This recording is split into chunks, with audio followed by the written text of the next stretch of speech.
Morning everyone, কেমন আছো তোমরা? আশা করি ভালো আছো, সুস্থ আছো।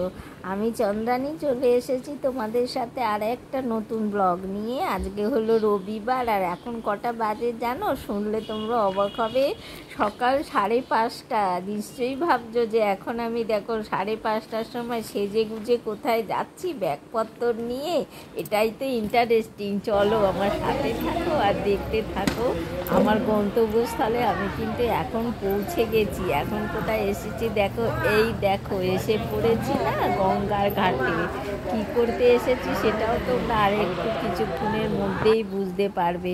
দেখছো গঙ্গাটা এখন 6টা বাজে, কিন্তু দেখো কত আলো হয়ে গেছে। আসলে এখন না খুব তাড়াতাড়ি দেখছি সকাল হয়ে যাচ্ছে। দেখো কত লোক রয়েছে গঙ্গার ঘাটে।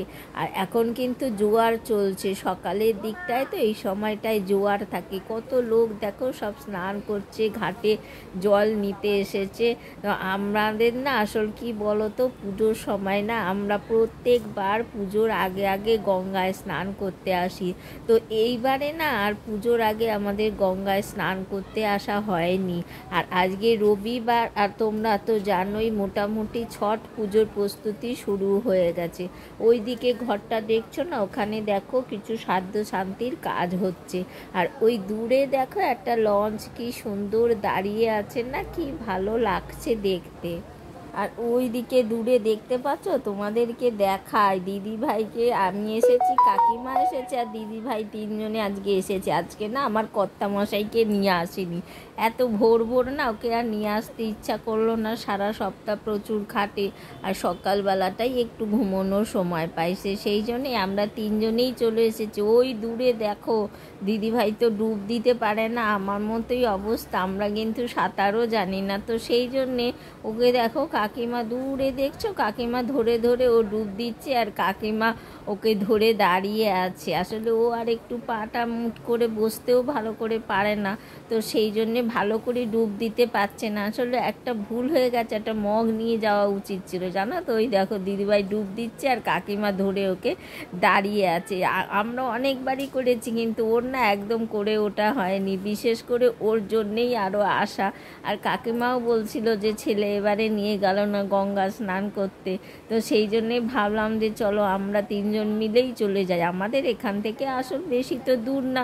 ভোরবেলা ঘুম থেকে উঠে একদম রেডি হয়ে বেরিয়ে পড়লাম স্নানের উদ্দেশ্যে। কত লোক স্নান করছে বলো তো, আর কি ভালো লাগে না সকালবেলা স্নান করতে। দেখবে একটা আলাদা ইমেজ থাকে।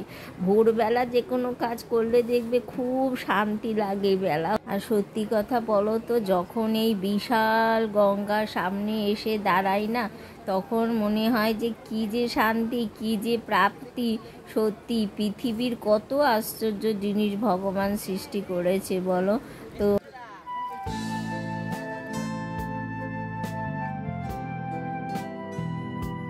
আমার সকল ইউটিউব বন্ধুদের জানাই আন্তরিক অভিনন্দন ও অনেক অনেক ভালোবাসা, শুভেচ্ছা। যারা আমার সাথে আছো, আমার ভিডিও দেখো, ভিডিও পছন্দ করো, এইভাবেই তোমরা আমার সাথে থেকো, আমাকে এগিয়ে যেতে সাহায্য করো। আমার আজকের ভিডিওটা যদি তোমাদের ভালো লাগে তাহলে অবশ্যই একটা লাইক, কমেন্ট আর শেয়ার করে দিও। আর যারা আমার চ্যানেলে নতুন এসছো তারা আমার চ্যানেলটাকে সাবস্ক্রাইব করে আমার পাশে থেকো।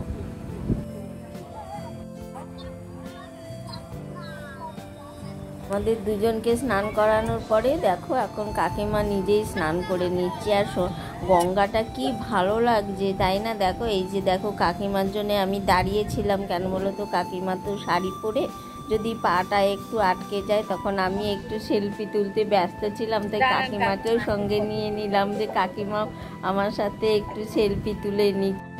গঙ্গাটা ভোরবেলা সত্যি দেখতে এত সুন্দর লাগছিল না যে তার দিক থেকে চোখ সরাতেই পারছিলাম না। তাই জন্যে না বারবার ক্যামেরাটা দেখো যেন গঙ্গার দিকেই চলে যাচ্ছিল। কি দারুণ লাগছে, ভোরের আকাশ বাতাস হাওয়া এত সুন্দর লাগছে না, কি বলবো তোমাদের। দেখো স্নান টান করার পরে আমরা না একটুখানি কি করলাম, মা গঙ্গাকে একটু তেল সিঁদুর দিয়ে দিলাম। প্রথমে কাকিমাকে দিল, কাকিমা দিল, ঠাকুরের মা গঙ্গাকে তেল সিঁদুর দান করলাম। তারপরে আমিও একটু কাকিমা, আমি আসলে জানতাম না এটা, যে মা গঙ্গাকে তেল সিঁদুর দিতে হয়। তো কাকিমা বলে দিল, তা কাকিমা দেওয়ার পরে আমিও একটু তেল সিঁদুর দিয়ে নিজেদের মধ্যে একটু সিঁদুর দান করে নিলাম। এরপরে দেখো আমরা চলে যাচ্ছি, এখন বাড়ির দিকে রওনা হবে। এখন প্রায় বেজে গেছে এই 7:30টার মতো। তো ওখান থেকে না জানতে পারলাম যে আমরা জানি কিন্তু টাইমটা ঠিক জানতাম না। আসলে দেখো গঙ্গার পাড় দিয়ে পুরো রাস্তা কত সুন্দর, দেখো শান বাঁধানো রাস্তা।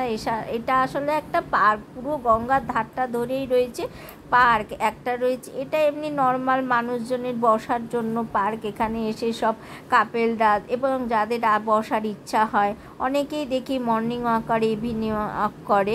এখানটায় হলো বিনা পয়সায়। আর ওই দিকটায় গেলে মানে পেছনের দিকে ফেলে এসেছি, ওখানে একটা পার্ক আছে, সেটা হচ্ছে পয়সা দিয়ে, যেটাকে বলা হয় মিলেনিয়াম পার্ক। ওখানে বাচ্চাদের জন্য প্রচুর রাইডস রয়েছে, বা বড়দের জন্য বসার জায়গা রয়েছে। তো ওখানে এসে আমরা না এখানে জানতে পারলাম যে ট্রেনটার সময় আছে 9:45। তো আমরা ঠিক করলাম যে বাসে আসার সময় যেহেতু বাসে এসেছি, তো চলো এটা হলো না তোমার মোনোরেল, মানে একদম স্ট্রেট যায়। তো সেখানে দেখো প্রিন্সেপ ঘাট থেকে ছাড়ে। তো সেই জন্যে আমরা ট্রেনের উদ্দেশ্যে রওনা দিয়ে দিলাম আর চলে আসলাম। আর এখানে এসে জানতে পারলাম ট্রেনের টাইমটা হয়ে গেছে, কিন্তু কি বলো তো, যেহেতু আজকে রবিবার সেই জন্য ট্রেনটা ছাড়তে অনেক দেরি করেছিল। তো যাই হোক আমাদের বাড়ি ফিরতে প্রায় 10টা বেজে গেছিলো। তো আজকের ভিডিওটা দেখো তোমাদের কেমন লাগলো অবশ্যই জানিও, লাইক কমেন্ট শেয়ার করো। কিন্তু ভিডিওটা ভালো লাগলে সাবস্ক্রাইব করে পাশে থাকার অনুরোধ রইল। আবার দেখা হবে নতুন কোনো ভিডিওর সাথে। ততক্ষণের জন্য তোমরা সবাই ভালো থেকো, সুস্থ থেকো।